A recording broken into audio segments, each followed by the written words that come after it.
The security guard in front of the courthouse looked at the casually dressed black woman and said with absolute certainty, "Cleaning crew entrance is through the back door." The woman smiled quietly and replied, "Thank you, but I don't work here. I run this place." At that moment, the security guard's expression turned into an unforgettable confusion. The majestic marble corridors of the Detroit Federal Courthouse were quiet that morning as they always were. In the high ceilinged halls, only the sounds of cleaning crews' brooms and the distant hum of coffee machines could be heard. It was only 7:15 a.m. and most staff hadn't arrived yet. Security cameras silently rotated while fluorescent lights cast a cold glow, illuminating this temple of justice. A bronze plaque at the building's entrance read, "Justice for All." But this morning those words would be tested. Judge Celeste Blackwood had made an unusually deliberate choice that morning. The 42-year-old Celeste, a University of Michigan Law School graduate with a Harvard master's degree, had faced countless prejudices in her 18-year career. Instead of her usual black suit, polished leather shoes, and formal hair bun, she wore dark blue jeans, a cream-colored wool sweater, and white sneakers. Her hair was styled naturally in an afro. She wore minimal makeup and carried a simple brown leather bag over her shoulder. This wasn't by chance. The story told by young black attorney Keisha Washington at last month's National Judges Conference in Pennsylvania wouldn't leave her mind. Keisha had spoken about being constantly mistaken for a paralegal at her own courthouse, being relegated to secretary status even in the courtroom. Sometimes, Keisha had said with a painful glint in her eyes, "People judge us not for who we are, but for how we look. Without my robe, I'm just an ordinary black woman to them." These words had been echoing in Celeste's mind for weeks. As Celeste got out of her car on that cold Detroit winter morning, she could see her breath steaming. Traffic on Michigan Avenue hadn't intensified yet. Coffee shops were beginning to open. Morning joggers were finding their rhythm along the Detroit River. As Celeste walked toward the courthouse, she wondered about the results of this experiment. Would she really encounter prejudice, or was she being paranoid? Marcus Thaddeus Grimsby, standing at the security checkpoint at the courthouse's main entrance, was following his usual routine that morning. The 52-year-old Marcus lived with his wife Dorothy and two children Tyler and Emma in a small house in Detroit's outer neighborhoods. Every morning he would wake up at 6:30, drink the same coffee, prepare the same sandwich, and arrive at work at 700. He had been working in this building for 18 years and had never been promoted. But he didn't mind because he had a stable job and could support his family. Marcus's world was divided by clear lines. Judges always wore suits, walked authoritatively, and greeted everyone. Lawyers rushed around with papers in their briefcases, constantly talking on their phones. Secretaries came in neat, clean clothes, carrying folders in their hands. Court stenographers were quiet and hardworking.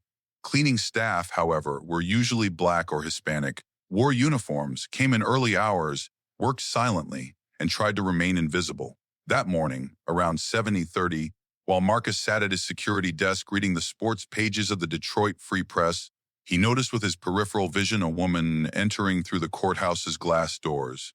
When he looked up, the scene didn't surprise him. A middle-aged black woman, dressed casually, carrying a bag. In Marcus's 18 years of experience, there was only one reason someone dressed like this could be here at this hour. Marcus slowly folded his newspaper and stood up. He was tall, gray-haired, and serious-faced. After working 10 years with the Detroit Police Department, he had transitioned to this job. He was disciplined, rule-bound, and never questioned anything. "Please stop," Marcus said, raising his hand with an authoritative but polite voice. "Unfortunately, this is the main entrance. Cleaning personnel entrance is through the staff door at the back of the building. Security protocol requires it." Celeste stopped.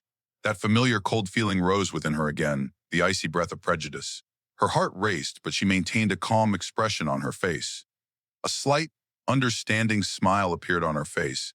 This smile was mixed with pain, fatigue, and deep understanding. How many times had she experienced this?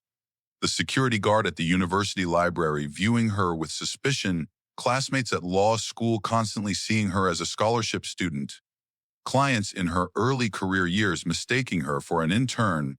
Every time the same feeling, the same exhaustion, the same loss. "I'm sorry," Celeste said, keeping her voice under perfect control. I think there's a small misunderstanding. Marcus found the woman's response normal. Sometimes people objected, especially new employees who didn't know the rules completely. No, ma'am. There's no misunderstanding at all. Cleaning staff morning shift starts at 700. I know this very well. But protocol requires entrance through the staff door at the back. Security measures. Marcus was speaking sincerely. He had no ill intent. He was simply acting according to conclusions drawn from his 18 years of experience. In the systematic world he had constructed in his mind, everything and everyone had their designated place, and the woman he saw this morning must belong to a specific place within this system. Marcus, Celeste said, reading the security guard's name tag, her voice still calm and controlled. I'm Celeste Blackwood. I work in this building, but not in the cleaning department. Marcus hesitated. The woman knew his name, which was somewhat surprising. Maybe she was a senior cleaning coordinator. Or from the maintenance department. Which department do you work in then? The judicial department. This answer surprised Marcus even more. Judicial department. Interesting. She was probably a court secretary or stenographer. What position do you hold in the judicial department? I'm a federal judge, Marcus. At first, confusion appeared on Marcus's lips, then a mocking smile. This woman was definitely joking with him. A federal judge? That was funny? Ma'am, please don't joke with me. I personally know all the federal judges here. I've worked with all of them for 18 years. You're definitely not a judge. Why do you think you're so certain, Marcus?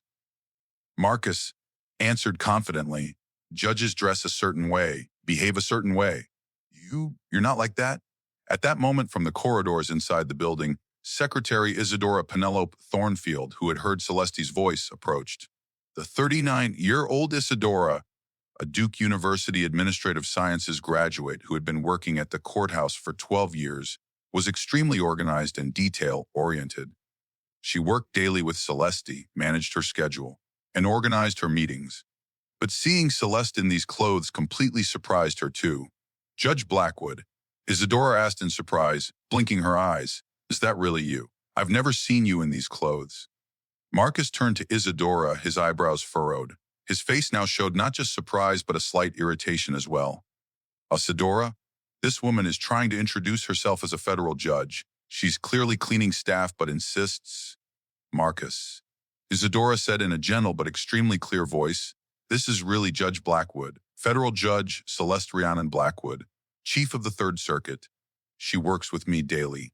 Upon hearing these words, the color immediately drained from Marcus's face. His face turned ashen, his mouth went bone dry, his heart began beating frantically in his chest.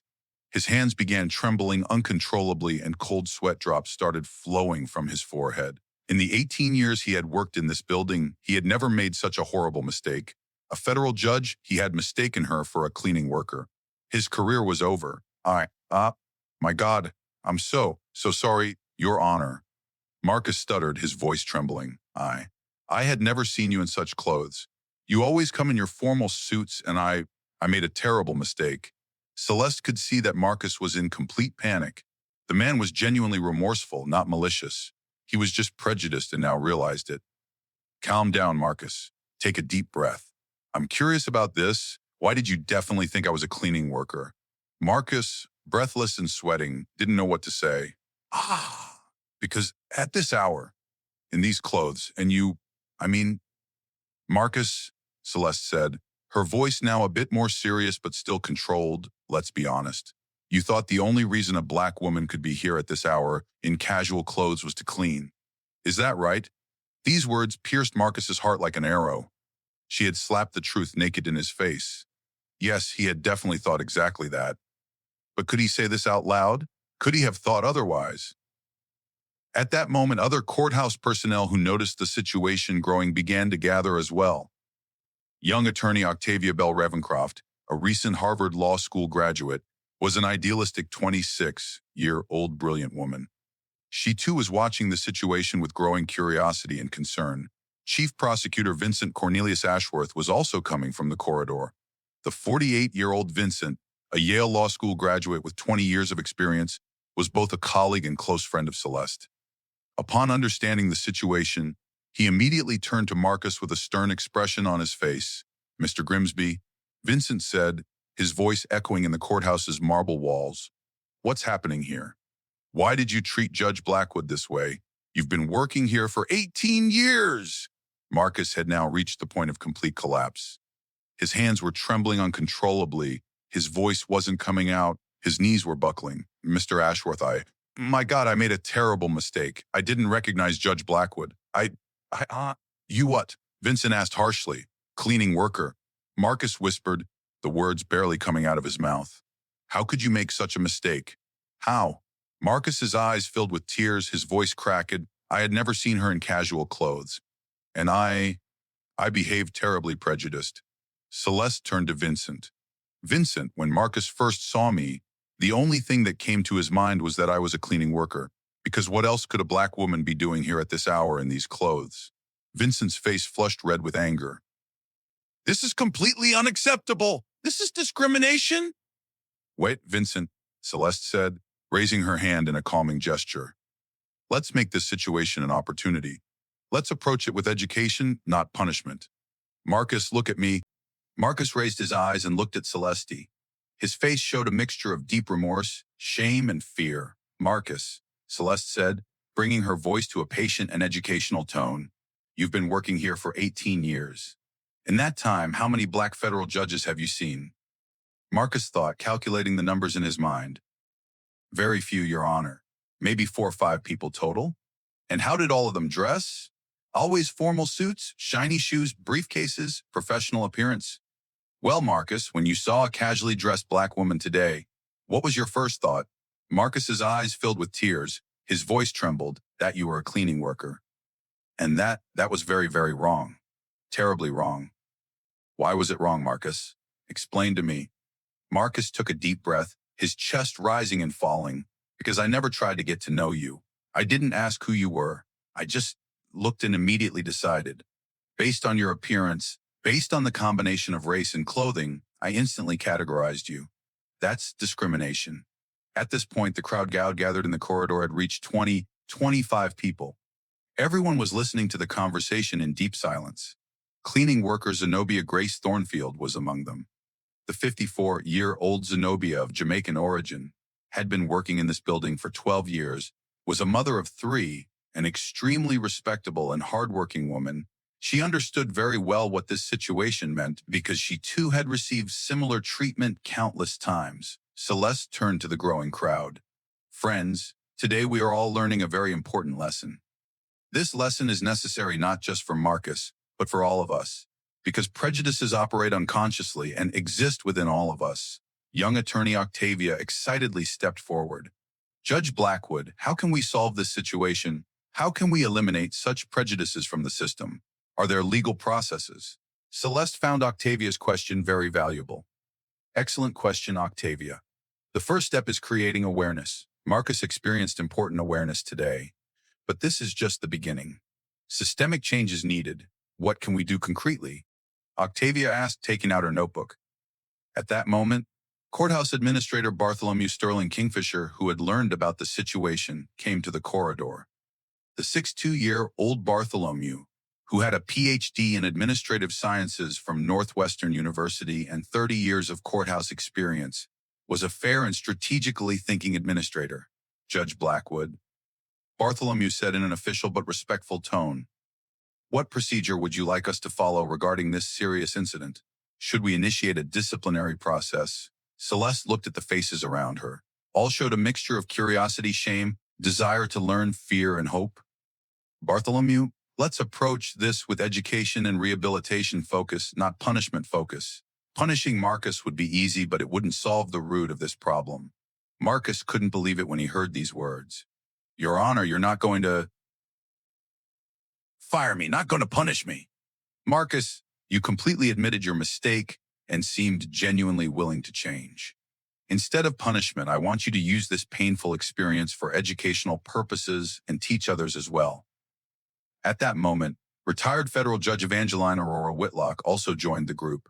The 78-year-old Evangeline, a Columbia Law School graduate with 45 years of judicial experience, still consulting, was an extremely respectable and wise woman.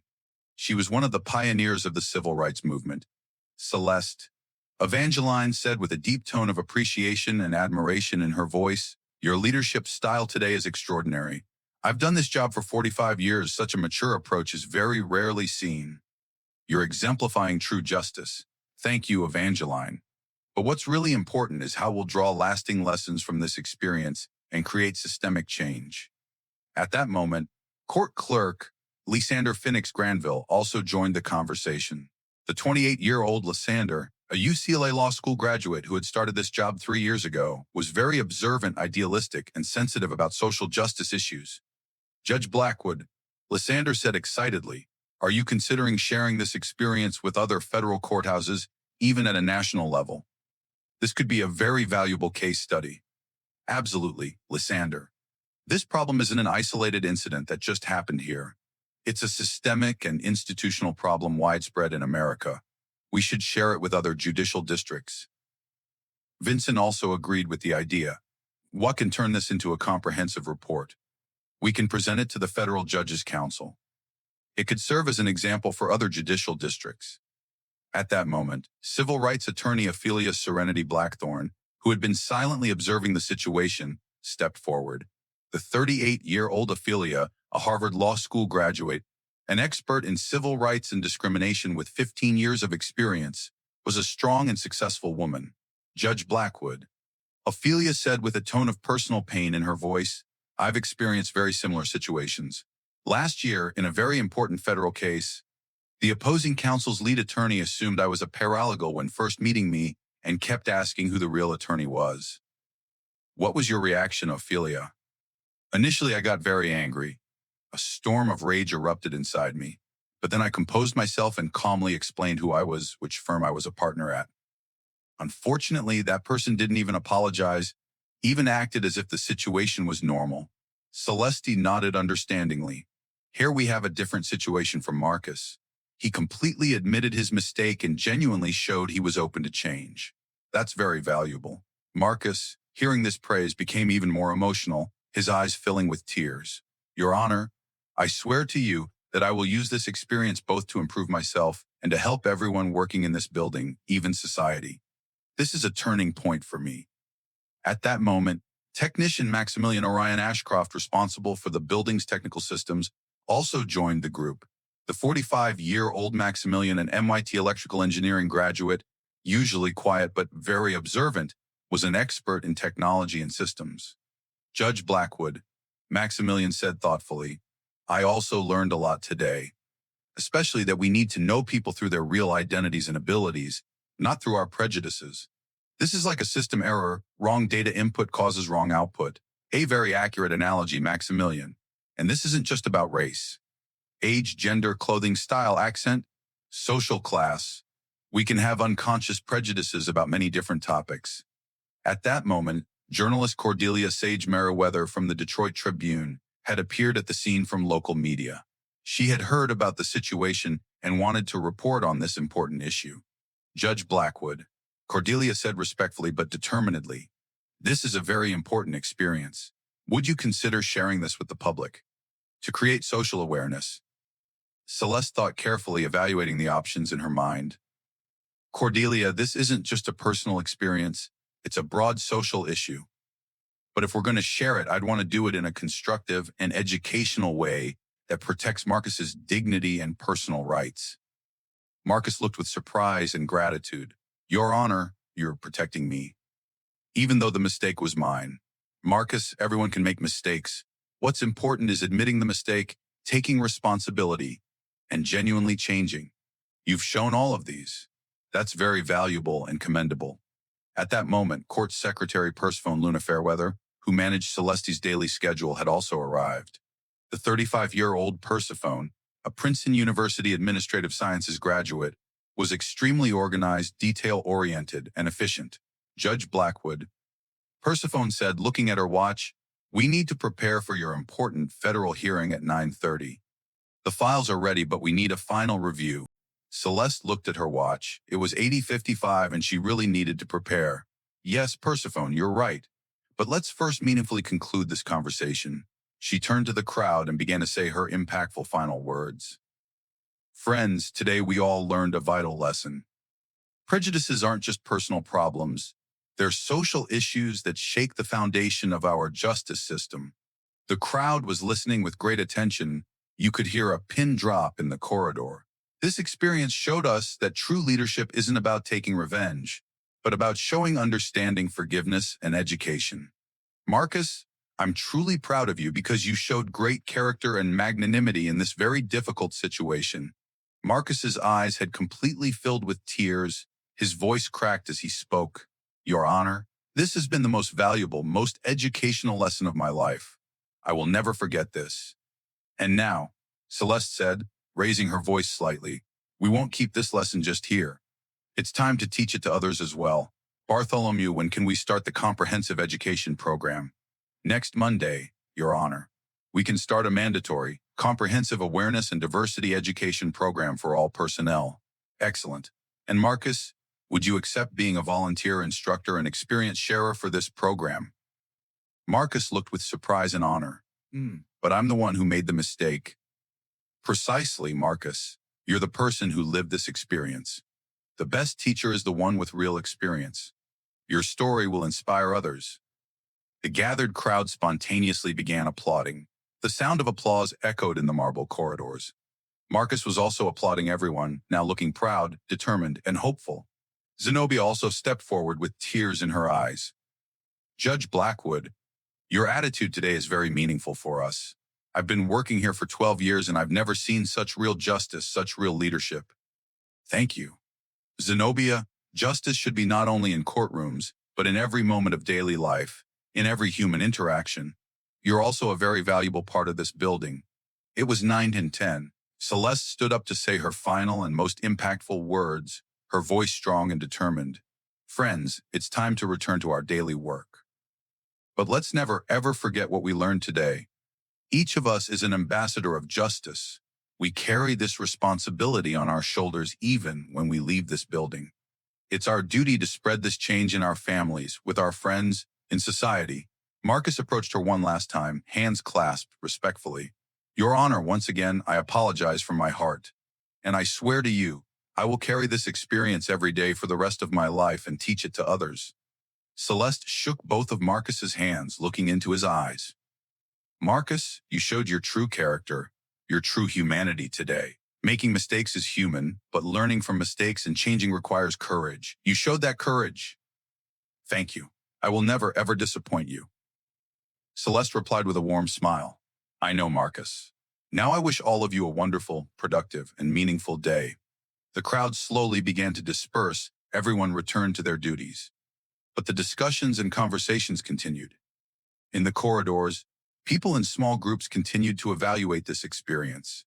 What happened that morning had become an unforgettable, perhaps historic moment at the Detroit Federal Courthouse. As Celeste walked toward her office, she fell into deep thought. This morning's experience reminded her once again that justice is achieved not just through laws and punishments, but through the changing of hearts and opening of minds. And sometimes the most powerful, most educational lessons of our lives are learned in the most ordinary, seeming moments, in the most unexpected ways. Marcus, when he returned to his security desk, was now a completely different person. His worldview had fundamentally changed. The lesson he learned today would reflect not only on his work but on his life, family relationships, and social perspective. From now on, he would respect every person before learning who they were, and would never judge anyone based on their appearance, race, or clothing. That afternoon, when Marcus returned home, he told his wife Dorothy about what he had experienced. Dorothy had never seen Marcus so affected, so changed. This judge, Marcus said, could have destroyed me. But instead, she healed me, made me a better person. Their children, Tyler and Emma, also listened to their father's experience. Marcus told them, children, never judge people by their appearance. There's something to learn from everyone. Never forget this lesson. And thus, the small wave of change that began at the Detroit Federal Courthouse would eventually become the seed of a much larger social transformation and awareness movement. Because true justice, true change, always sprouts in the most courageous hearts, the most open minds, and spreads from there to the entire world, to all of society. A week later, when the education program began, Marcus truly volunteered as an instructor. He shared his own experience, helped other personnel gain awareness on this issue. The program was so successful that other federal courthouses also started similar programs. Celeste's experience was presented as a case study at the Federal Judges Council. Diversity and awareness training for courthouse personnel became mandatory nationwide. This story gives us the most important lesson: true power lies not in taking revenge, but in showing understanding, forgiveness, and leading change. True leadership chooses not to crush the person who made a mistake, but to educate and transform them. And sometimes the most ordinary moments of our lives offer us the deepest, most lasting, and most valuable lessons. The story of Marcus and Celeste wasn't just a disagreement between a security guard and a judge. This was a victory of humanity, compassion, education, and true justice. And this victory is in each of our hands every day.